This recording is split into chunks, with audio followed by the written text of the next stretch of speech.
with us today. Welcome. We're really glad that you're here.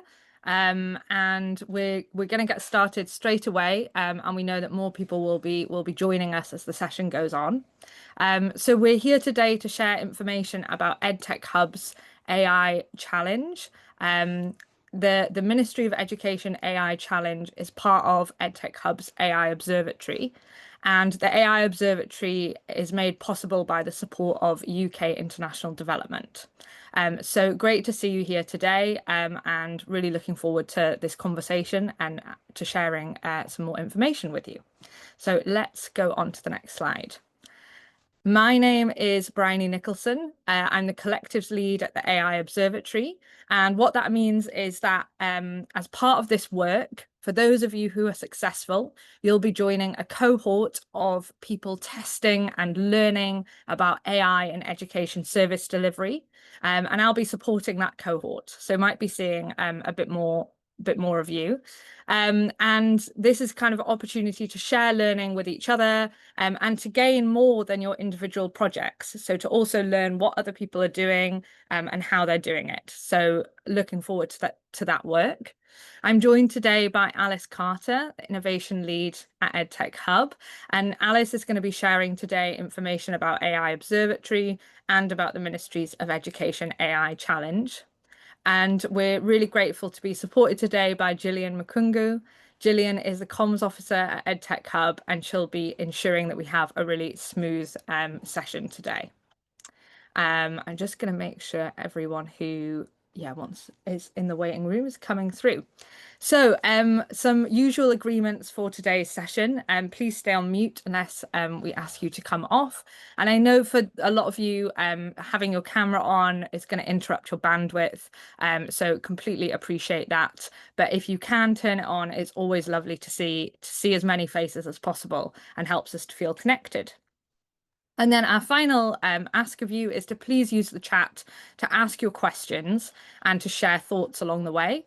We have held quite a chunk of time at the end of this session for Q&A, and we really want to hear from you. So please do use the chat as we go through. Let's get started in the chat by saying hello to each other. Please tell us who you are and where you're dialing in from today, and we can get a sense of who's here in the room. And I'll just give you a minute to just say hello in the chat.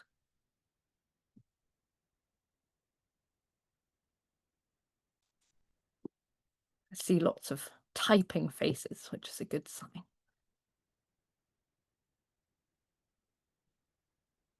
Thanks, Alice, for kicking us off.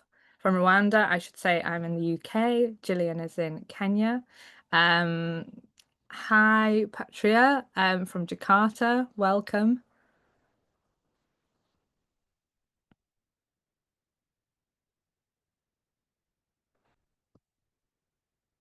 Who else is here? Let's see.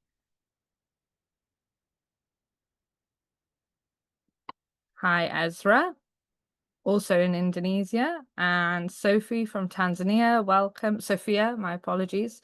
Great. Atuli from Bangladesh. Hello. Hi, Helena, based in Scotland, and Sabir from Bangladesh, and Teresa from Bolivia.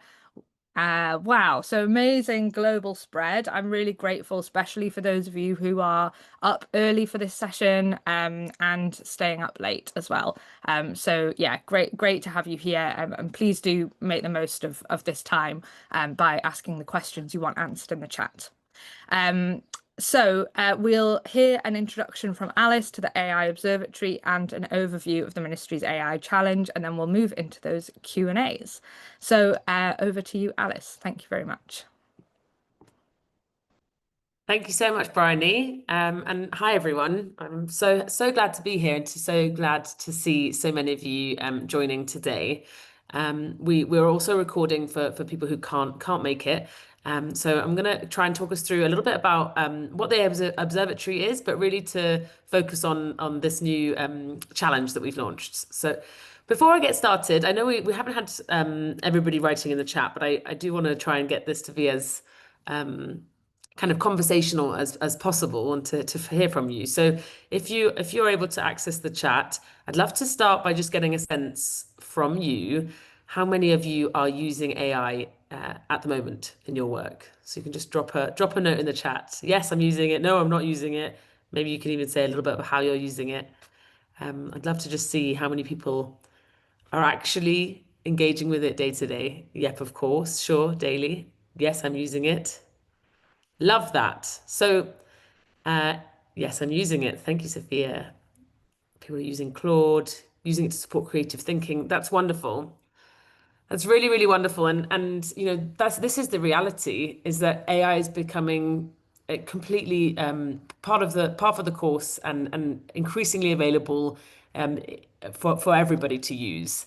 And so for us within the EdTech Hub, what we realize is that the trajectory is that AI will widen the learning divide unless we design for the alternative now, because those who have the resources are able to take advantage of this new technology while others are being left behind. And what we see is that education decision makers, ministries, and others are really struggling to easily assess the effectiveness and the safety of AI interventions, or don't quite know how to engage it with it fully. Maybe there aren't regulations and policies, or perhaps are just a bit overwhelmed by the desire to meet this moment. And that's really what the AI Observatory is all about. We set up the AI Observatory to try and make sense of AI alongside education decision makers. So we're on the observatory side of this kind of loop that you see on your screen. We're scanning the horizon and we're looking for patterns. And we're listening to those around us who are using it already, and then we're actually then taking that into the action lab, which is where we then test ideas through hands-on experimentation, and the findings we have from that hands-on work in the action lab then feeds back into the observatory, which we can and we share our findings and our lessons and our insights more broadly. So that's what the AI Observatory is all about at the kind of broadest sense. We have a few different activities and initiatives, but today I really want to focus on our new initiative that we are launching, in which we're inviting government teams in the Global South to explore AI in education service delivery. It's something hopefully quite ambitious. It's a chance to explore how AI could solve real problems in that kind of backstage education service delivery world. You know, we'll be testing practical AI solutions, things like smart scheduling, things to better match teachers and resources to schools. It could be early warning systems, automated responses to climate emergencies. It could be real-time dashboards helping education actors to respond to data rather than just reporting about it after the fact. And we see a lot of potential in this space. But this challenge isn't just about building an AI tool. It's about learning how to shape, test, and integrate AI into government systems. So I'm hoping that some of you in the room, that might be you. So I'm going to tell you a little bit more about it, and I see Sabir Hussain, thank you for those questions. We will get into that. But before we do, I just wanted to share a couple of examples to underline the point, which is that it's already happening. This isn't a hypothetical, as we saw also in the chat. People are using it, AI already daily in their work and in education as well. We see in South Africa, they're piloting the use of AI to simplify kind of admin within universities, so things like enrollment and analytics. And at the same time, you know, bodies like UNESCO are urging us to think about the ethics and to think about how education systems can adapt to AI, so think about lifelong learning and how we might embrace the opportunities. From our perspective, we feel like we need to make sure that countries in the Global South are able to meet this moment and make informed decisions, so not being swept away by the hype, but really seeing the potential as well. So what you can see on the screen now is this 8-month program. So by the time we're launching in August, that we'll have an 8-month program together. And I am sort of thinking of it like an accelerator for bold public servants who want to explore AI use in their setting. So the 8 months that I described, so August until March 2026, includes a kind of initial discovery where we'll define the opportunities in your context and start to develop a roadmap. But then that will be followed by a structured sprint to build or test an idea. And then a second sprint if you're ready to go further. And alongside that, we'll have this kind of ongoing support, cohort learning events, which I'll talk a little bit more about in a moment. A very quick note on the selection process. So you can see there, it's sort of all put for July. I think if you're here in this room today, you'll already know, but you kick off this process by submitting the online application form, and that's by June 25th. It's quite a light form because there's quite a lot of, you can see there that Bryony's included the PDF, so you can see all the questions. But we are doing that kind of initial application process because it'll be followed by a sift to make sure that we are finding people who are meeting our eligibility and selection criteria. But then we'll go on to have scoping conversations to really make sure we're identifying the right candidates to take part in this. And we'll finalize the selection of participating teams while conducting also a needs assessment so that we can really hit the ground running and start contracting anybody who we need to as well.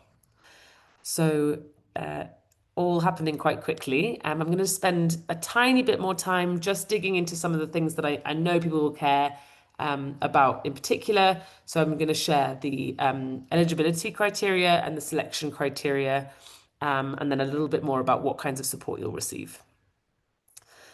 So as you can see on the screen, the eligibility has these kind of 5 components. We're looking for ministries or affiliated teams who are working on education delivery.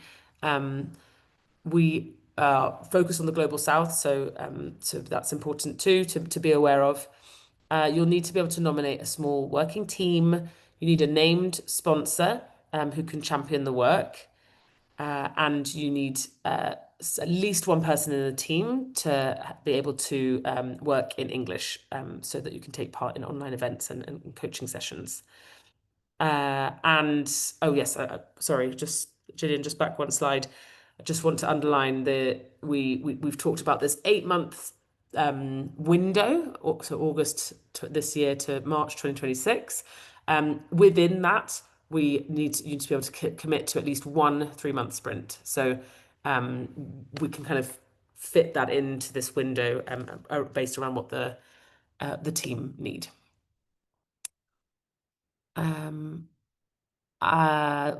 I can see, Helena, you said you can't see the slides. Perhaps, I think maybe Bryony is going to message you just to see what that's about. Hopefully you're the only one. So what are we looking for after that? So then once we've done the eligibility, we can then talk about selection criteria. And I guess maybe the first thing I'd say is that you really don't need to be an AI expert. We're just looking for people who are very motivated, have a clear problem and a willingness to learn, as well as a kind of permission to experiment in their education system. So as you can see here, the various criteria that we have, which are equally weighted. So we have things I haven't mentioned yet include the potential of AI to add value. So really keen that we've got clarity on where the AI relevance is in your system. And there's also a lot around kind of the team readiness and the willingness to test and learn and share, which is super important for taking part in a program like this, where you'll be connected with other governments across the world. And then finally, once you're selected, we kind of talked about this ongoing support which we offer. What I really want to underline about this is that that kind of beginning of the process, there's a kind of light touch diagnostic or assessment moment, which will help us to really tailor this package of support to you and your teams. So the things I've listed here are the kinds of things we know will be available, but exactly what it looks like will be tailored to your needs. So some expert coaching from some of the EdTech Hub and AI Observatory teams, but also we're already hearing that it would be interesting for people to have more embedded technical support. So looking to support you to contract in some of those absolute AI experts that you might want to bring in for these sprints and for this program, and hoping to set up those relationships for longer term as well. We'll also think about how you might navigate government systems, things like procurement. It could also be about thinking about financing and sustainability of this work beyond this challenge. And then, of course, you're getting access to a peer group of like-minded government teams who we hope those relationships will long outlive this challenge. So I'm gonna stop there, and I think when we're at the point where we can go to Q&A. Yeah, thank you so much, Alice. It was really wonderful to hear all the detail, and hopefully that has answered some of the questions that are in the group today. Well, we've got a first question from Helena, which is it just for people working in the Global South? So I wondered if you could tell us a little bit about the kind of selection criteria for the countries. Yes, it is just for people in the Global South, and we're using the language of Global South well because of we're trying to sort of broaden out then some of the focus countries of the EdTech Hub. So for those of you who are familiar with the EdTech Hub, we have a number of focus countries. We are going beyond those countries in this instance. However, we do have obviously relationships in those countries already, which we're looking to cultivate. We have some definitions around kind of low and lower middle income countries, which we're particularly interested in as well. We can share a link to the kind of World Bank definitions of that. So those are the ones we're specifically looking forward to working with. I hope that answers the question. Great, thanks, Alice. I'm just frantically looking around for that list, so I'll find that in a moment and Thank you. Great. And so Sabia had a few questions about the evaluation process. Hopefully some of those are met, have been answered rather. But I wondered if you could just tell us about if you're unsuccessful, what feedback can you receive, and is there an opportunity to kind of stay connected with the work of the AI Observatory? Yeah, absolutely. We will make sure to provide feedback for everybody who is not successful. We, as part of the AI Observatory work, we're going to have a sort of continued conversation, and we'll make sure to involve everybody who applies in all of our kind of any public events that we have where we're sharing insight from this challenge, of course. One thing to bear in mind as well is that this year, and we're really keen to continue promoting this kind of work and this kind of focus of the work as well. So we really encourage everybody to apply so that we can sort of demonstrate and talk about as a community and as an ecosystem about the interest in this kind of activity within ministries and within government. Great. Thank you, Alice. So yeah, an opportunity to stay connected. Please, other people, please do keep popping your questions in the chat, especially if you've just joined. We might have covered some of it, but if we have, we can always direct you back to this recording. So yeah, would love to hear your questions. I think there was one actually that came in this morning, which I thought was really interesting. So if you could tell us a bit more, Alice, about the expected role of the technical expert. Kind of, are they strategic advisors? Are they really actively hands-on? How will they be integrated into the team? And there's a kind of another question there of, are those technical experts definitely coming from the EdTech Hub, or is there an opportunity to source them ourselves? These are great questions. So we're seeing two kinds of kind of expertise that's going to be available. There's the ones that are part of the EdTech Hub team, and we're maybe seeing those a bit more as kind of coaches and people who will guide you through this process. And then there's technical experts within your country who we would look to be embedded in the team and be very much part of the team. And exactly the kind of role that they play will depend on that kind of initial needs assessment. So I'd say we would design that together. But what I'm definitely hearing in conversations with ministries so far is they're particularly interested in people who can get their sleeves, who can roll up their sleeves and get involved and actually support to develop some of these tools and prototypes and ideas. So, that's, if that is the gap, and if that's something that your team needs, then that would be the kind of role that we would be looking to fill there. We're certainly not going to be imposing any specific role in a team that isn't needed. Okay, great. And then those people are coming from EdTech Hub.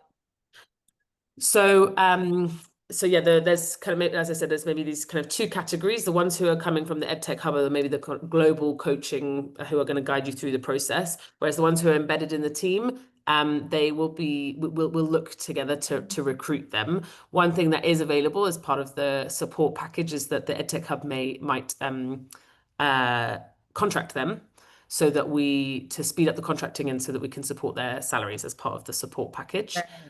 So that would be the kind of mechanisms around how we get them into your team. But as I say, I think it's not sort of from our a list that we have, but rather we'd look together at who's best placed from within your ecosystem to fill that role. Super. Okay, that's really exciting then. So it kind of feels like there can be that real relationship to where people are based. Uh, Yeah, exactly. Wonderful. Okay, great. Questions are coming in thick and fast now.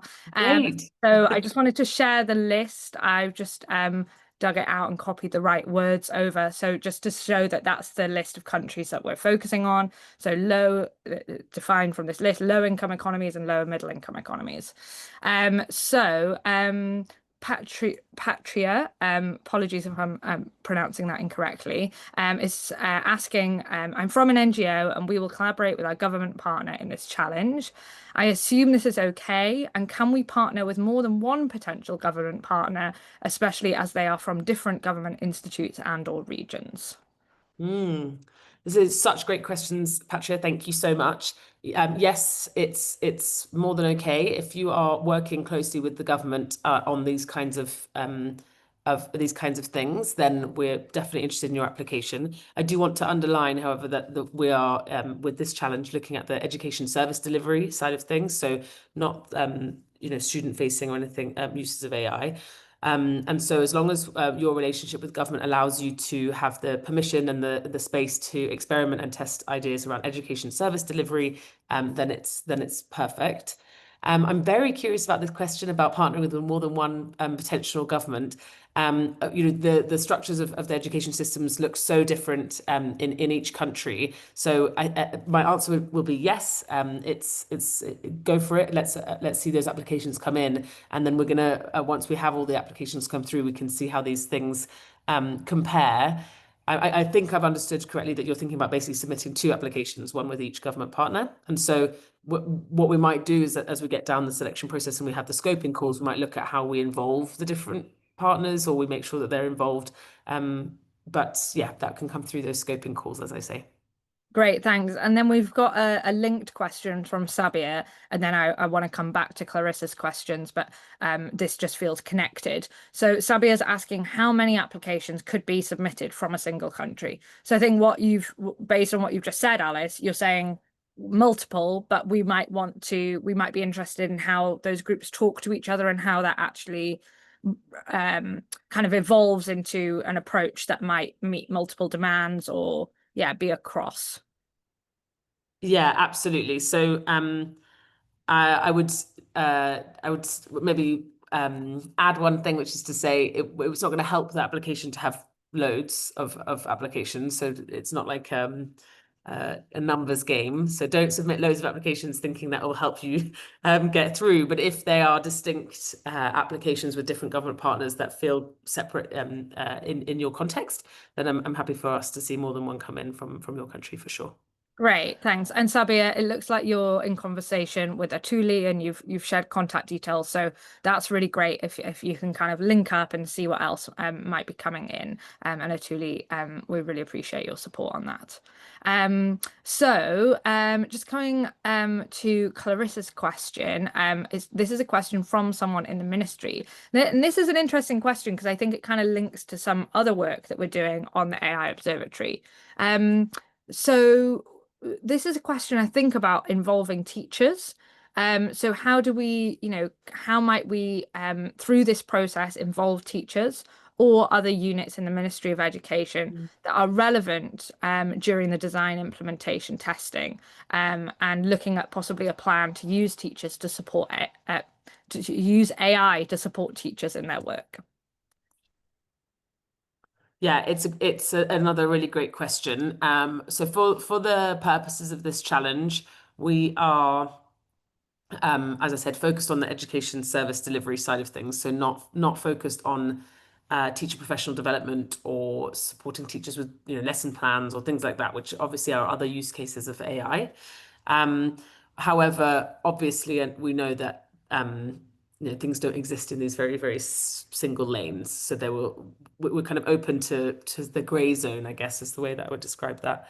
I'm not quite sure if about how to answer the question is of if we apply, but the ones who will follow our teachers.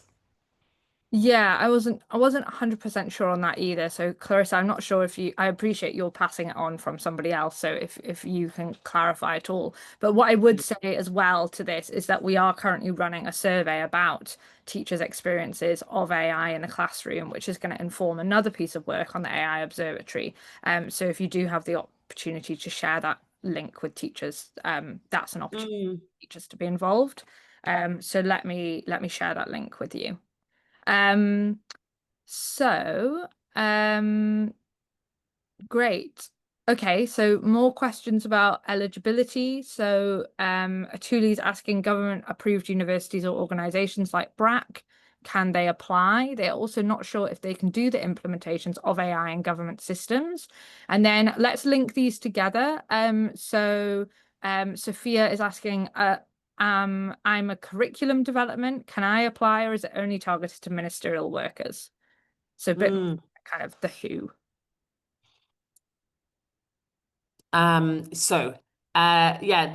We are open to organizations like BRAC applying or people outside of the government, as long as you have a strong affiliation or relationship with the government, and that there's going to be basically a clear potential for and permission for these teams to explore how we're using AI within government systems. So I guess that's to your point there, Atuli. They're not sure if they can do the implementations of AI in the government system.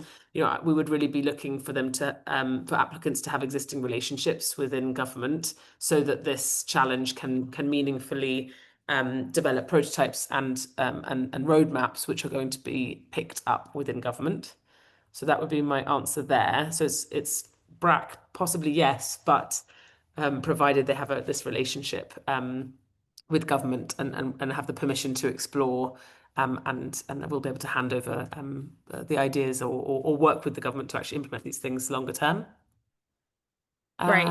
And then for Sophia, I'm not exactly sure, but maybe just to say, it doesn't have to be ministerial workers, and it doesn't have to be just ministries. If you're working within a government entity or a government affiliated entity or organization, and that's how you're developing the curriculum, then yes, it would be all right for you to apply. But saying once again, we'd really be looking for people who have existing relationships within government to be able to actually test and trial and prototype and ultimately implement these solutions where they're shown to be effective and useful. Thank you. So just again, I think there's lots of questions about this because as we know, education systems function very differently across countries.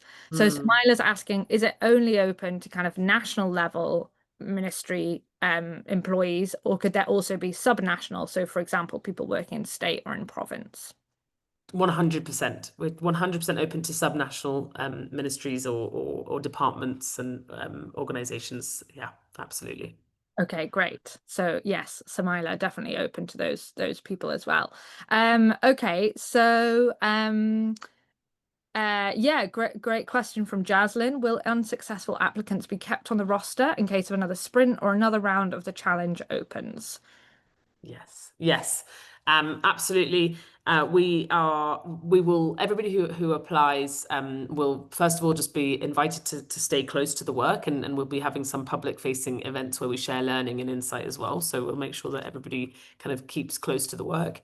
And then, we're really, really interested to see the nature and the kinds of applications we get through to help us build an understanding of the demand as well, so that we can, as you say, keep people on the roster if another sprint or another challenge of this kind becomes possible. Yeah, and also, maybe other opportunities as well to, yeah, just stay close to the work overall. Great. So Patria has got another question, which is really interesting. So this is more about the kind of the sprint, the 8 month process of this challenge. Will there be potentially some resources, e.g., activities that require financial resource that the government partner needs to provide, i.e., if we were piloting something? So I think this is a question really about what's the financial commitment from the government partner to support the sprint process and all the pilots that might be being ran. Yeah, thank you, Bryony. It's such an important question, because again, people will have such different kind of resources available. So we do have some requirements around time, basically. So team members who are the team that's put together to work on this, we are asking for an investment in their time. So you'll need to be able to allocate around a day per team member per week throughout this period. There may be some periods that are more intense when we do the sprint and less intense as we're kind of doing the discovery or around the sprint. But we're kind of really encouraging you to make sure you're able to identify those 2, 3, 4 people who can be part of the team and can allocate some of that time. And additionally, those 1 or 2 of those people will need to be available to attend these external events and monthly cohort meetings. So there's that kind of time commitment that we're really emphasizing. Each of the successful applicants will get what we're sort of describing as £50,000 worth of support. And as I said, that's really going to be very tailored. And so one of the things we'll do in this kind of initial needs assessment is understand the other resources that are set up around this work. And so we can use that funding or that pot of money to potentially support with some procurement of things that are needed in order to prototype and develop these solutions, or, as I said before, support salaries of embedded experts, so get those experts in the team. But we will be tailoring that based on what we see the team needs, and so that will be really important for us in those scoping conversations. If you'll make it through the initial sift, in the scoping conversations, we'll really need some clarity on what resources are available already in your team, so that we can be building something really productive together.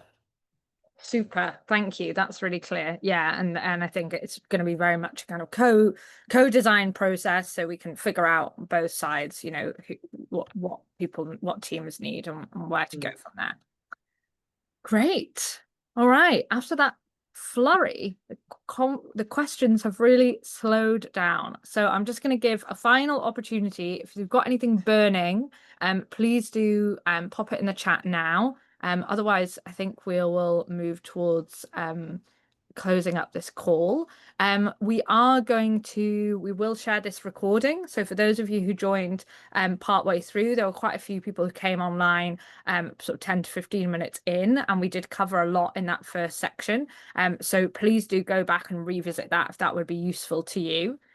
We've also got our website, which I'll put a link in the chat, and we're going to update that with a kind of FAQs space so we can capture all the answers here. So for ease of sharing, because I know sometimes people want to know the answer and they don't want to watch a whole recording to get it. What else? Yeah, I think I'm not seeing any questions coming in. So I wonder, Gillian, if you could just bring up the final slide.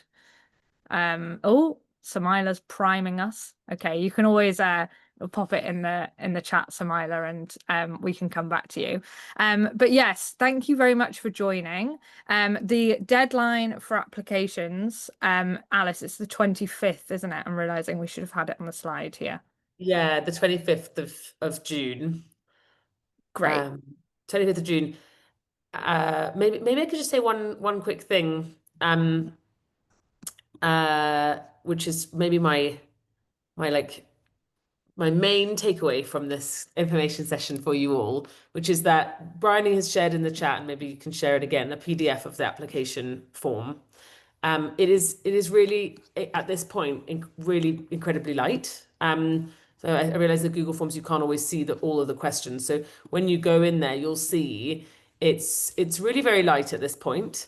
What we're really interested in is that you make sure you are hitting the eligibility criteria, so that you're a government entity or a government affiliated organization, that you can already see who this kind of small working team will be. You've got the ability to participate in the activities and commit some of this time. You have a named and committed sponsor who's at that senior level, so that we know there's that buy-in within the organization, and that there's someone who can speak English in the team. If you're meeting those criteria and you're excited and interested, then I would just really encourage you to submit a form, because after that, we're really looking to co-design this with you. And so we'll have scoping conversations to really get into what kind of opportunities you see, what the resources you have are, what the existing strategies and policies and all those kinds of things are as well. So we're just looking for you to have the energy, enthusiasm, and some initial ideas around the kind of administrative and service delivery challenges or opportunities that you want to address, and a bit of a vision. And then after that, we'll kind of co-design together. So I wanted to just leave with that thought. Super, thank you, Alice. And I think that also answers the last question, which was what makes a good application, which I think you've really answered there. So thank you.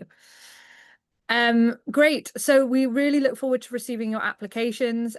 Please do stay in touch. There is our LinkedIn, our website, and our email. We'll be sharing around these slides, plus a recording, plus a link to all the questions and answers.